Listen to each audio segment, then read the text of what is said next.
Enjoy responsibly. 1, 2, 3, and 4, by 5. Credit Human. That's as loud as I can talk. That's good. Of the UTSA Too much yelling in the Roadrunners. gym. Now, Stand by. with head coach Jeff Traylor, here's the voice of the Roadrunners, Andy Everett. All righty, we are back out here at Chicken and Pickle. It's time for the Coaches Radio Show this evening. As I mentioned in the afternoon show, Jeff has got the week off. The players have the week off as they get ready for Rice coming up a week from Saturday. And so we get a chance to talk with some of the other coaches. And we'll talk with the golf coaches, Karen Aston, the women's basketball coach. We'll have Derek Pittman on the phone as they're on the way up to Denton for a match tomorrow night with North Texas. But we start the show this evening with Carol Price-Torok, who is the women's volleyball coach. Yes. Welcome to the show. Thank you. All right, let's talk about, you've got incredibly young team. I was looking at the roster, 11, I think, of 16 are sophomores and freshmen. Yes, we are incredibly young, which is exciting. Also, sometimes can be a little stressful. Talk about building a team with that youth, because obviously freshmen and sophomores tend to not know much. You got to teach them, but it's got to be a kind of encouraging to know that they're going to grow up and they're going to be better as they get better. Yeah, I think right now that's what we're going through is a few growing pains. We see really big glimpses of doing things really, really well, and then we give away points and kind of self-sabotage sometimes. But I think that's part of youth. But we're seeing some really exciting things out of our freshman outsides. Our middle group is really, really young, which is a really, really important position for us.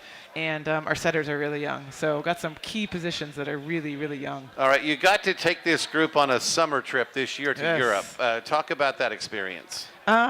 It was just phenomenal. Obviously, the travel itself was great, but being able to be with the team so much and do so many activities together outside of volleyball with no stress of winning and losing.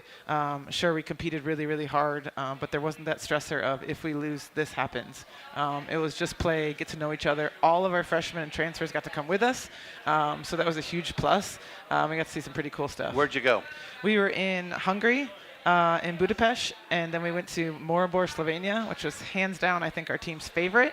Then we went through Italy to Venice, Rome, and Florence. Now, you were telling me last year when we talked for a basketball feature that European volleyball is vastly different, and that it was good to get young players to see how much better and different and things like that. Talk about what they did experience. Yeah, so you only get 6 subs in Europe, where we get 15. So we can take our players out in the back row. They can't. So the players are a little bit more all-purpose, all-around players. They use a different ball that moves a lot. So it really tested us passing-wise, which was really, really great to put us in some of those pressure situations. And they grew up in volleyball schools. You know, they don't play club volleyball and go to school. Right. They're in a school that is for volleyball, and they go to school. So definitely a little bit of a different beast over there. All right, let's talk about your team this year. And who are some of the leaders on the team and players that you count on for that stability? Yeah, hands down, one of our biggest leaders is Mia Sorensen, our returning all-conference opposite. She gets things done on both sides of the ball, blocking and offensively. And she's doing really, really big stuff on the defensive side of things for us right now. Kai Bailey is a sophomore middle for us. Really, really physical player, 6'4" player out of Atlanta. And she's really coming on offensively. So it's really fun to see those two get after it. And I'd say one of our biggest veterans is our libero, Aaliyah Giroux. Really trust her, covering a lot of ground and a lot of court. And then the young players, where's some of that talent starting to rise? Yeah, the youth for us right now is in our setting position. We have a freshman and sophomore setting in our 6-2 system, Morgan Durgans and Anna Sokol. And I think they're doing a really good job distributing the ball. Our freshman, Allie Tribe, who graduated early and was with us last spring, is really starting to come on here now that conference play is starting. And then we have a freshman middle blocker in Caroline Treadwell, who's really starting to do some really good stuff as well. All right, the challenges of building a team, and you got here a couple years ago to start this. Where do you begin? Obviously, I'm sure there's some good talent in San Antonio, but you can recruit nationwide, worldwide these days. So how do you go about spreading the brand of UTSA to get the best talent? Yeah, I think for us, we'll always start at home. We have 2 San Antonio kids on our team right now. We're recruiting some local talent. The 25 and 26 class, we have a 25 DS Libero coming in from Floresville. So it's always great to get talent from home. And we really want to put a stamp around Texas and continue to build up Texas players. But we also have 2 internationals right now and an international coming in next year. So whoever's interested and wants to come put up points for us, we're going to look at them. And nothing against American players, but being around basketball players from UTSA that come from Europe and from other parts of the country, I think they're forced to grow up at an earlier age. Do you see that maturity from your international players? Yeah, look, one of our players at the age of, I think she was 12, 13, goes and lives in a dorm and does volleyball in school. You know, at 12 years old, my son's 11. I can't see him living in a dorm doing soccer full time. Yeah. So they definitely just have a different understanding. They don't really have those relationships with other kids and other teams. They're not scared of other teams. They don't know UAB from Joe Schmo, you know, so they're going to go up and battle, and they're used to playing older women, older players, more experienced players, so a lot of times they're really fearless. I remember a couple of UTSA's basketball players from Central Europe saying, "You don't like the Convo? This is the Madison Square Garden compared to where I played." Correct, yeah. There was a place that we played in Europe, and it had basically cement floors. I mean, it was just a notch up from cement. So yeah, that we sometimes take for granted all the things that we have, for sure. I remember Mitar Stojanovic played for basketball for the team for a while, and I said, "What do you think of going to places like Buc-ee's and Cracker Barrel or H-E-B?" And it's like, they don't have this in Europe. Correct. You can get cheese, but you got one choice. You can get a candy bar, you got two choices. Yeah, everything's bigger in Texas too, right? I mean, a little Absolutely. bit bigger, a little bit better. Yeah, so. I think they actually. I think one of them told me they actually had to take pictures of Buc-ee's because there was no way people were going to believe what they saw over there. All-encompassing store. Go to Buc-ee's. You get a little bit of everything. You got to go anytime you go east or north. Exactly. All right, the conference. American Conference season is underway, and where's the challenges there? We have a brutal schedule. We have 13 teams in the conference, so we play an uneven schedule. We have some really, really great teams that we play twice in Rice, North Texas, Tulsa, and Tulane. So definitely up for a challenge. I'm excited about that, but we got to bring our A game every day, you know, and take advantage of the games at home. That's a really big one for us, is taking care of games at home. When's the next home game? We are home next Wednesday. We play Tulane. Huge game for us midweek there. And Tulane's really in a rebuilding stage as us and super physical, so it'll be a battle at the net for sure. Awesome. Carol, thanks so much for joining us. Best of luck with volleyball, and we'll look forward to more and more success. All right, it's the Jeff Traylor Radio Show presented by UT Health San Antonio. Every time the Roadrunners score a touchdown this year and make a 2-point conversion, it's an 8-point possession, and one lucky fan will win $888 thanks to Wainwright Injury Attorneys, the official injury attorneys of UTSA Athletics. We had several lucky winners last season, so go to the promotions page on the UTSA app and register to win your $888 today. And don't forget, you can win a brand new 2024 Nissan Frontier pickup truck and the Ancira Punt for a Pickup contest. Go to GoUTSA.com/promotions to register today. Then you could be one of 3 finalists on the field at the Temple game to punt to win a brand new truck, courtesy of the Ancira family of dealerships and All-American Car Wash.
continue. The Jeff Traylor Radio Show. Jeff will be back with us next Wednesday ahead of the Rice game.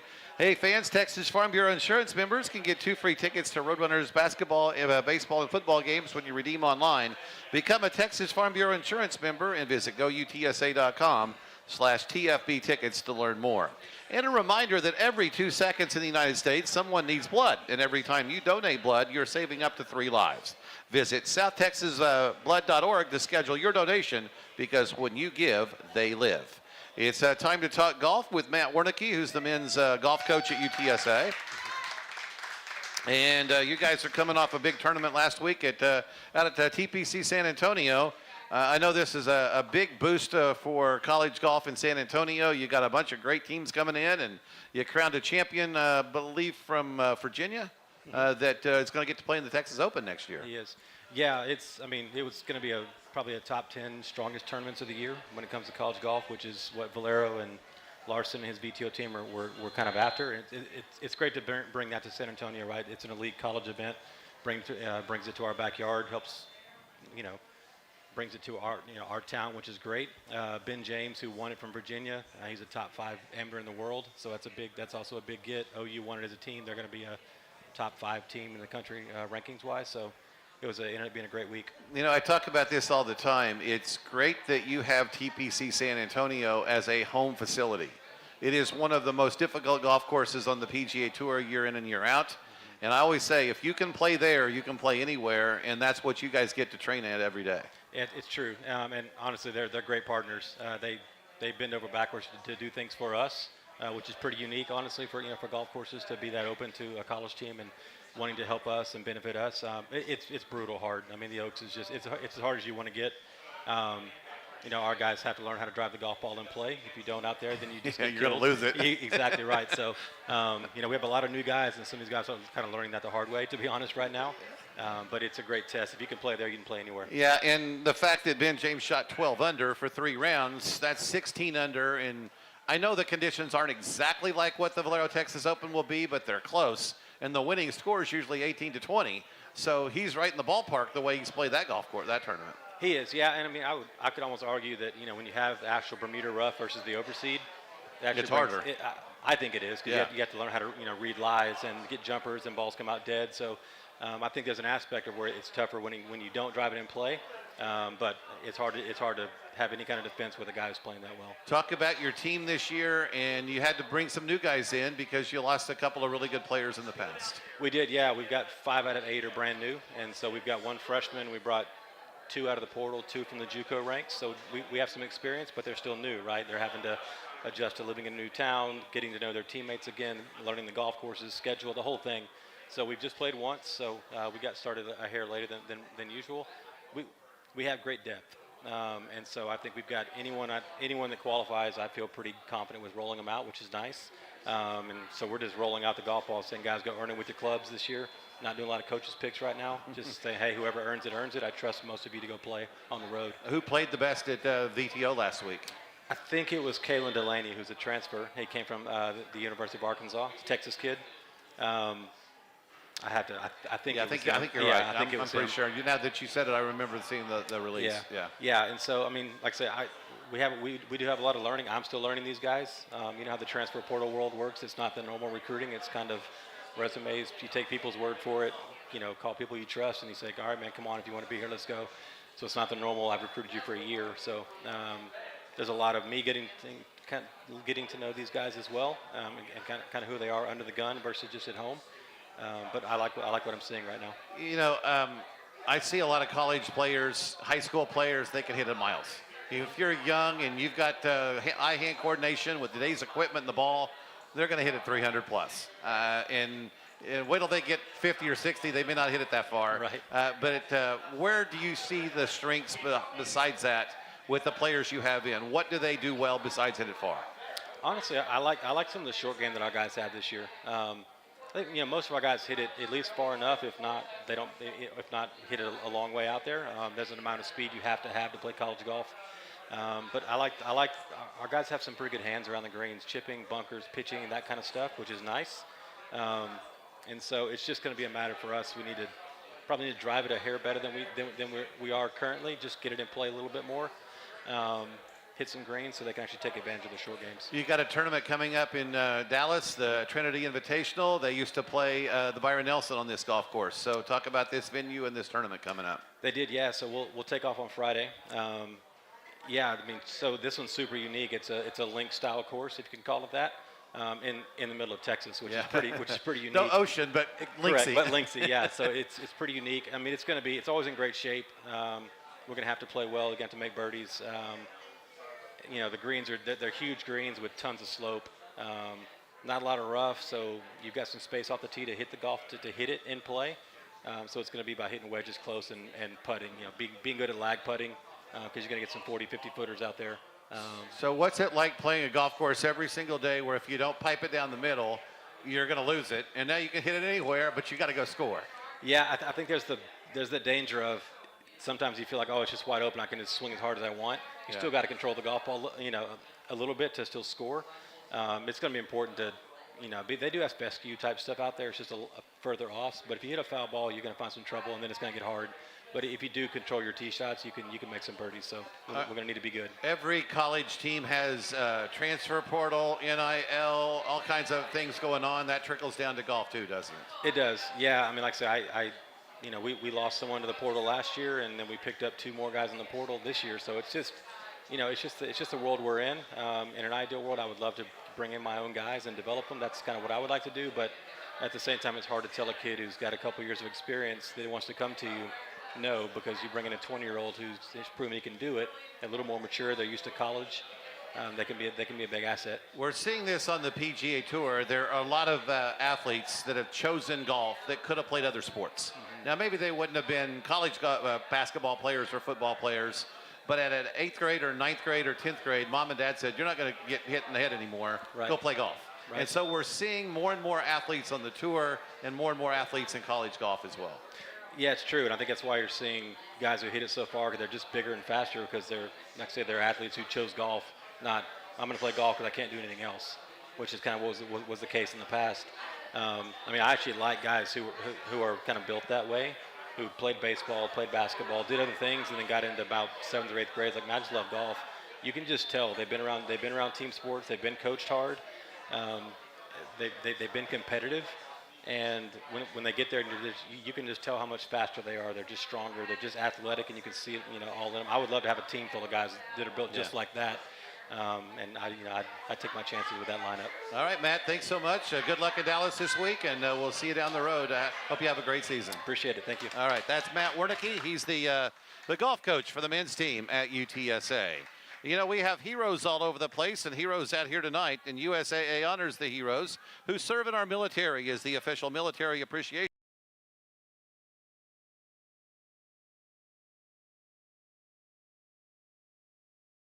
on the Jeff Traylor Radio Show. And UT Health San of UTSA Athletics. See how UT Health San Antonio's brightest minds are making lives better at WeMakeLivesBetter.org. It's the Jeff Traylor Radio Show on the UTSA Sports Network.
There are thousands of prices on the things you use to gear up for the game, so you can fill up your cart without emptying your wallet. When it comes to HEB, no store does more than your HEB, a proud supporter of UTSA athletics.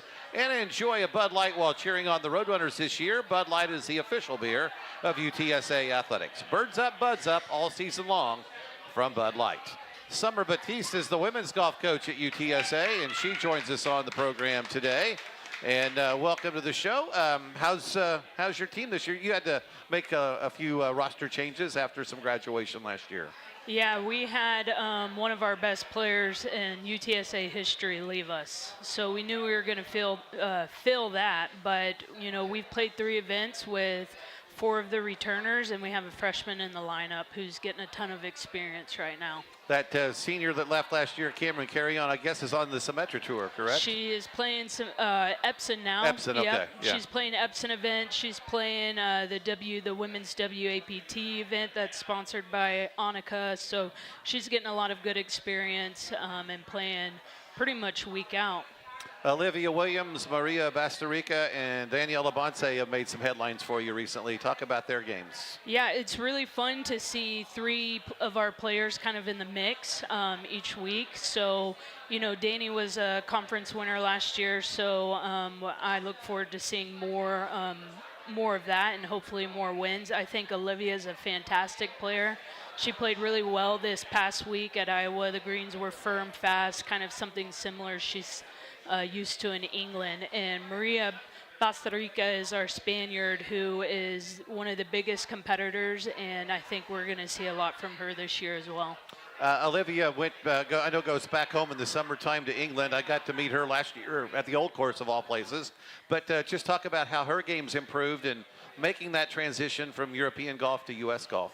Yeah, it's tough. I mean, over here in America, you know, you have to hit the ball a little bit higher. You can't play out a total. It's kind of more of a carry. So she's worked really hard on getting her driver going at a little higher loft and irons as well. And we saw a lot of that this week. But one thing that's really, really just impressive about her game is her ability to chip.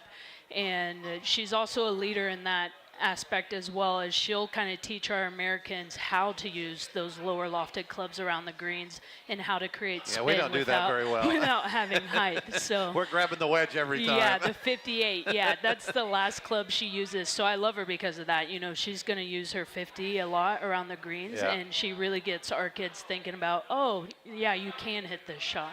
That's awesome. All right, you're going to play a tournament in Oklahoma next month or this month, and also up in San Marcos to close out the fall season. Yeah, we'll play. I love Tulsa golf. I think it's some of the best designers have golf courses in Tulsa, so we go back every year. This one's Cedar Ridge. They've hosted a live event out there. They used to host the Women's Open there back in the 80s, I think. They've used to host. It gives you a lot of great looks. You got to hit the ball well. The greens will be similar to what we have here in Texas, so I'm looking forward to that because past couple events we've played some pretty interesting greens, so they'll probably be a little familiar for us. And we got about a week to get ready, so we got some time to get our ball striking back in order. And I like Kissing Tree up in San Marcos. That's a fun golf course. How does your team like that course? They love it. It's wide open. It's very different off the tee compared to TBC. But I think the great thing about it is it gives you a lot of birdie looks, and we don't have that at home. So being comfortable with going low is something we're really going to need out there and firing at every pin. And we're talking to Matt about the facility at TPC and the fact that you have your own little setup there with an indoor facility when it gets cold or wet. So you've got a lot of opportunities out there. And I know coaches always talk about facilities. Yeah, I can't believe we're members out there. You know, our kids have full membership, which is just so unique in college golf. They can play anytime they want. And what's great about it is it's 2 courses that are set up to always host tour players. You know, the Hill Country provides you a lot of wind, so when the wind kicks up in the spring, we'll be ready for that. But just the membership and, you know, how we're welcome out there is really a unique thing. And the amount of amenities is impressive. There wasn't much good that came from COVID except for the fact that more people picked up golf, and especially young girls, 7th, 8th, 9th graders. I know from talking to some of the instructors in town, as soon as that happened and afterwards, they started teaching a lot of young girls which helps get the sport going even more so than it has in the past. It does, yeah. We're seeing a lot of recruits who, probably dropped their other sports a little quicker, and they've picked up golf at an earlier age, which is really exciting. They love the game. They have the perspective as it's a game that they can share with others, whether it's their family, their friends. They enjoy competing, and they just enjoy also the travel aspect of it now that. With basketball having the Caitlin Clark, Angel Reese competition and competitive nature and more exposure to that, I think it's trickled down to other women's sports. We're seeing LPGA Tour events get primetime coverage that they never did before, and I can't imagine that doesn't help but grow women's golf as well. Yeah, the exposure is exciting, and we're seeing it on the college golf aspect too, right? They're starting to show some events on ESPN, and it's just something I've never seen. So it's really cool to see, players and coaches out there that we have relationships with playing in some of these high caliber events. Yeah, it'd been nice if you had that back in the day. Huh? Yeah, it would be. Yeah, that would have been awesome there. All right, recruiting. I mentioned we do have a boom in women's golf. Talk about where you get your players from. Yeah, we're all over the world. We're trying to get the best in Texas, and then we're trying to get the best players. And it doesn't really matter where they're from. What we're looking at is obviously if they can be a competitive player and a great student athlete. I think what's really unique about this game is, a lot of players from international come and play in the States, and they understand how big college golf is. So we have, a kid from Spain, England, Canada, Mexico, and then, two Americans, and then we're looking at a German player coming in. So we look everywhere. And obviously this will be the last of the fall series, and then it cranks back up again in the winter/spring. Yeah, we have a long season. So we've played 3 events. We're kind of gathering who we are as competitors on the golf course. We've seen, as far as a team, they're great on and off the golf course with each other, but we're kind of getting our identity for when we're out there competing. And it's great because then we're going to build on that in the off season and hopefully go in and have a good spring and lead up till April. Awesome. Thanks, Summer, for joining us. It's always great to talk golf with you, and hope the team has a successful fall here. Thank you, Andy. Thank you for having me. All right, that's Summer Batiste. She's the head women's golf coach, and their season continues in about a week and a half up in Tulsa. We're at a Chicken and Pickle where you get good food, good friends, great fun, delicious food, cold drinks, yard games, and pickleball for all. Chicken and Pickle at UTSA Boulevard and Vance Jackson. And don't forget, Texas Farm Bureau Insurance members get 2 free tickets to Roadrunners football, basketball, and baseball games when you redeem online. Become a Texas Farm Bureau Insurance member and visit goutsa.com/TFB tickets to learn more. We'll visit with Karen Aston and talk some women's basketball next on the Jeff Traylor Radio Show on the UTSA Sports Network.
season, Roadrunner fans.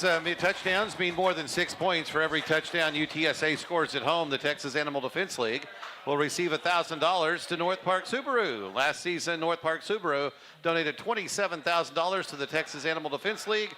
Thanks to 27 UTSA touchdowns, it's North Park Subaru's TDs for charity. Let's talk some women's basketball as the season will get underway with the exhibition game against St. Mary's on November 1st, so we're 30 days away from that. And Karen Aston joins us. I asked you how practice was going, and you said, well, it's kind of the same as yesterday because we now are a year-round sport, basically. So I know that you're getting, though, excited to get the season underway here pretty soon. Yeah, I am, and practice is just so different than it used to be. There was this October 15th date that everybody started, and you had Midnight Madness and all of that, and now the rules have changed so much that you do feel like there's not like an end to a beginning or anything like that. You just feel like you're practicing all the time. So I'm actually giving our group the weekend off. I always do that kind of somewhere in October, so they're off this weekend, and then Monday try to make the day special and try to have like we're starting, and it's a big day for us. You made a good run last year in the American Conference tournament. It came up a couple of games shy. I know that it was heartbreaking in the last few minutes of the fourth quarter of that semifinal game. Don't remind me of that. Yeah, I know. But that's something to build on for this year, isn't it? It is, and I think our players, I mean, we have a lot of returners, and they remember that feeling, and they've had some drive in their rear ends and really don't want to feel that way again. And we have this little hashtag every year. Everybody does it all over the country. And last year's ours was cash in, and it was the philosophy behind that was make deposits every day, and at the end of the year you hope you cash in and go to the tournament. And I asked them this year if they wanted to change it, and they were like, no, we didn't get it done, and we want to keep it, and we hope we cash in March this year. And one of those players coming back is Jordan Jenkins, who's a fabulous talent, and she's now a couple of years removed from her surgery and her injury.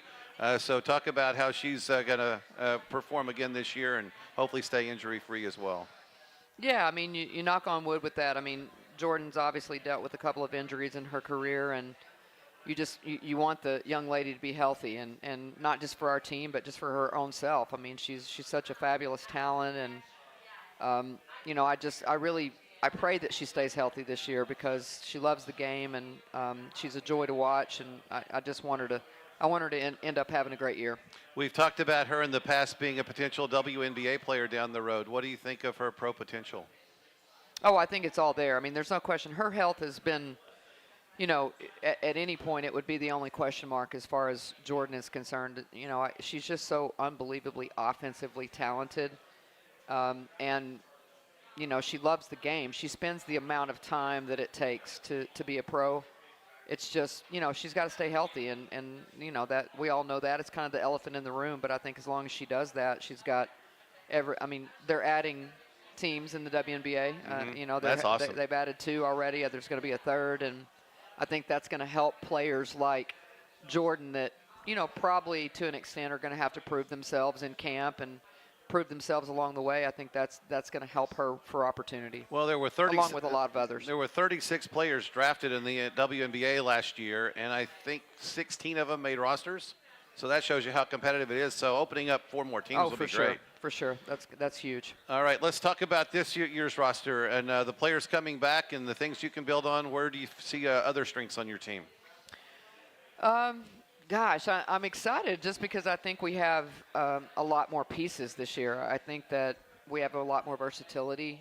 We're shooting the ball better than I've seen us shoot it since I've been here, and just have more options. I think we're more athletic, a little faster at every position.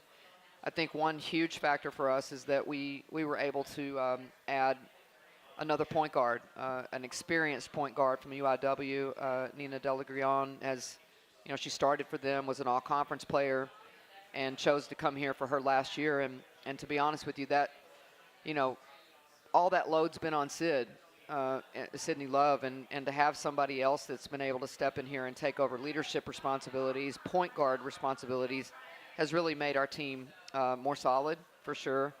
And then just across the board, I mean, it's hard for me to bring up individual kids because so many of them have gotten better They've committed to being in the gym, and then we've added some freshmen and a transfer from Mississippi State that make us look a lot different. We look longer, we look bigger, we look faster. Just a matter of meshing. You know, chemistry is always a big deal, and I think that's going to be a big one for this team. And you got a good non-conference season coming up after that exhibition game with St. Mary's. Some good road tests to kind of get this team ready. We go to Aggie Land right off the bat. Yeah, that's a big Y'all game. don't have anything to do. Come on to A&M. It's a day game too, so you can go over there and come back. Absolutely, absolutely. Talk about scheduling that way, because I know a lot of coaches like to challenge the team in the non-conference season, because at this level it really matters what you do in that tournament and how good of a season you have. Well, I think it's important to try to steal some quality wins, right? And you have to give yourself an opportunity to do that by playing some Power 4 teams. Making sure you're paying attention to strength of schedule of other teams. You know, some of them we can't avoid really. We were in some home and homes with certain teams, but clearly it matters what you do in the conference tournament. Right. I mean, that's as real as I can get. You have to be able to at least get to the championship game, and then somewhere along the way, maybe get a quality win somewhere. And I think we're giving ourselves an opportunity to do that a couple of times. I mean, we go to A&M, we go to Stanford. Tough opponents, but that's what I think. Kids want to play good people. I think they want the opportunity to do that. We're in the midst of another great WNBA season. I know your players watch that a lot. You're going to go watch a game this weekend, and it's always good to see that trickling down to schools like UTSA. Yeah, to be honest with you, we're at the point now where you can really have some real conversations. Not necessarily WNBA conversations, but I think the kid from Mississippi State that we got, if she hangs in here and uses her eligibility for 2 years, then we're going to be looking at another player that potentially has the ability to do that. But I think there's so many players on our team that, Kira just signed a contract in Ireland.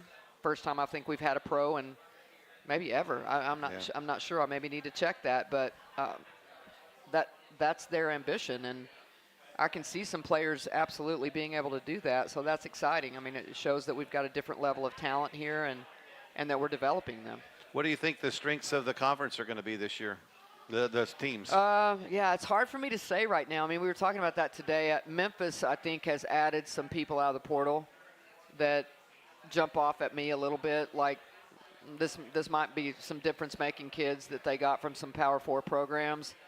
USF did the same thing.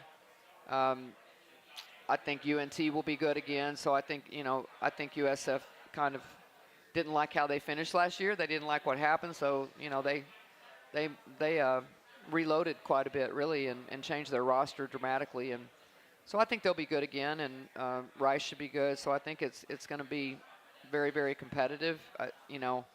Last year there were 3 that tied for the championship, and then like 6 of us within one game of each other, and I can see that happening again. Very well. Well, we'll certainly have you and Aston on in starting in January with the basketball coaches shows, and can't wait for that. Have a great non-conference season, and we'll look forward to talking to you again down the road. I want to say one thing. Now I've been I'm a Twitter person, so I'm gonna I like information.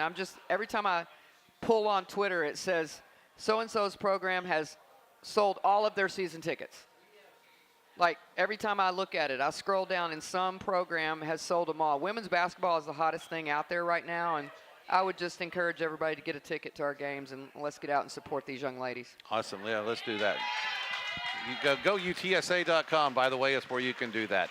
All right, that's Karen Aston. We'll visit with Derek Pittman on the phone up in Denton here in our final segment. Fans, thanks to BMW, one lucky fan will win the ultimate home game weekend at the Alamo Dome at our home finale versus Temple on November 22nd. One lucky fan will get a luxurious stay at the historic Maverick Hotel downtown, 2 premium game tickets, a BMW prize pack, and dinner as they cruise the city in a gorgeous new electric BMW X7 SUV.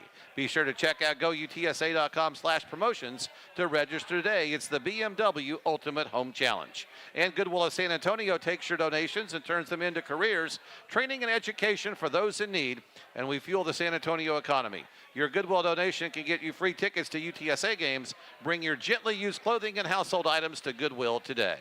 We'll finish up the show next on the UTSA Sports Network. It's time for a final.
UTSA Athletics has unveiled its 2024 Hall of Fame class. This year's inductees are Derek Gervin, Monica Gibbs, Michael Rocket, Starlight Williams, and Teddy Williams. The ceremony is next Friday at Pedrati's Ranch on October 18th. You can get seats or tables. Go to goutsa.com/Hall of Fame and be a part of UTSA history.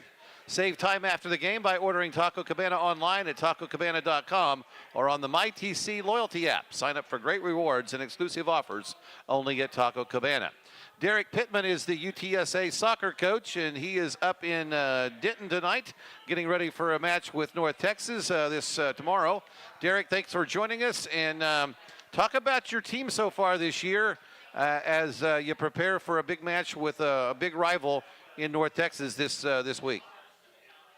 Thanks, Andy. I appreciate you having me on. We've had a good season thus far, although we've dropped a couple close contests in the last couple games. Team is actually playing really, really well right now. We've definitely dealt with our fair share of injuries, unfortunately, during this beginning portion of the season, but our team continues to persevere and fight and, compete every time we step out on the field. We've had some really positive performances, none other bigger than the results on the road at ECU a couple weeks ago, and obviously we're looking to pull off another big game tomorrow night against a very good North Texas team. But got some tremendous leadership on the team with some upperclassmen and seniors leading the way, but also some young talent that have stepped up in many different ways throughout the year, and we're hoping to bounce back with a positive performance tomorrow night. You won the conference championship the last year that we were in Conference USA. Talk about the challenges of moving up to the American and even more better teams to compete against. Yeah, the AAC is an extremely difficult soccer league. It's definitely a jump for us. Likes of University of Memphis, who ranked in the top 25 pretty much every year. When we played them a week ago, they were 17th in the country. I think they currently sit at number 15. Other powerhouses when it comes to soccer over the years have been South Florida. They're RPI-wise in the top 50, top 75. Rice has bounced back with a good year this year. East Carolina is always very high up there. So those three specifically are typically at the top of the conference. So for us to continue closing that gap, we learned that last year. We were a bit unfortunate to finish a point out of going to the conference tournament, and we were definitely gutted by that. But one thing we learned is the margins of victory are very, very tight in this league. Every game is going to be a nail biter. Every game can, hinge on a set piece here or a set piece there, or just a breakdown or a moment of brilliance. So, and that's what we've been dealing with. I thought we played exceptionally well against Memphis last week in Memphis, held them scoreless for 79 minutes, and they were able to get free with 10 minutes to go to ultimately score the one goal and win the game. I was proud of our kids and how they fought and competed. Again, played a really tremendous game against Rice on this past Sunday, and again had a bit of a mental breakdown on a set piece, and their one kid got free that we didn't want to get free, and she was able to finish the chance they created. We outshot them. We created better chances. It's just unfortunately it's not going in for us right now, but I'm proud of where our kids are at. They're showing a tremendous competitive spirit each and every time we line up against somebody in this league. Tell us about some of the leadership on your team and the players that are performing the best for you right now. Yeah, you don't have to look far. You start at the back.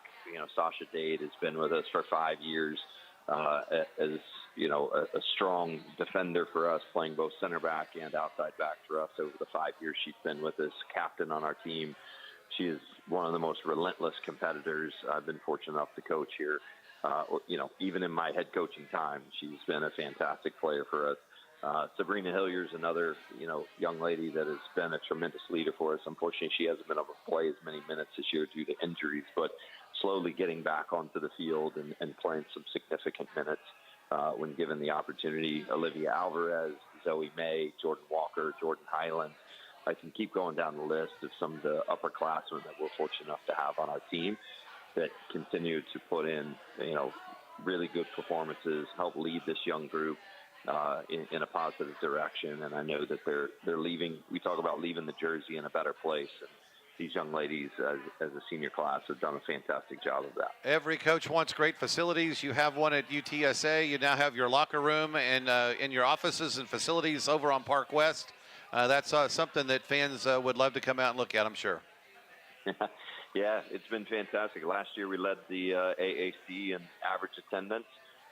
This year I think we're right up there as well, in the top 3 in attendance in our home attendance. So again, we've got 3 more home games coming up. We've got one next Thursday against Tulsa on the 10th and a couple more after that. So we hope everybody will come out and pack Park West and continue to support this great team. We're down the stretch. We've only got 6 games left, and we know we need to pull every point possible to continue moving into the top 8 in our league to go on to the conference tournament and have a chance to compete for a championship. So we appreciate the community support. We appreciate what Dr. Campos and President Amy and everybody does for our soccer program and continues to propel us in the right direction. Very well. Derek, best of luck tomorrow night against North Texas. Have a great season. We'll talk to you soon, and good luck to the Roadrunners up against the Mean Green. Runners. All right, that's Derek Pittman. He's the soccer coach at UTSA, and they have a match tomorrow evening against North Texas. All right, Jeff Traylor and players will rejoin us next week when we're out here next Wednesday ahead of the Rice game. If you have not yet seen it, the Rice game time was announced earlier in the week. It'll be a 6 o'clock kickoff in Houston, and we'll be on the air at 4 with the Credit Human pregame show, and of course the Jeff Traylor radio show next Wednesday at 7. On behalf of UTSA Athletics and our military appreciation partner, USAA, I'd like to take a moment to thank all service members, veterans, and their families listening today for your service and sacrifice. USAA serving the military community and their families since 1922. Austin Klotch could not join us this evening. He's recruiting. We'll talk with him during the week here pretty soon down the road. Thanks to Derek Pittman, to Summer Batiste, to Matt Wernecke, to Carol Price-Torok, to Karen Aston, and to all of you for being part of the show. Shane Carter, the producer at the studio. Dan Walters, engineering out here at the site. We'll see you next week for the Jeff Traylor Radio Show.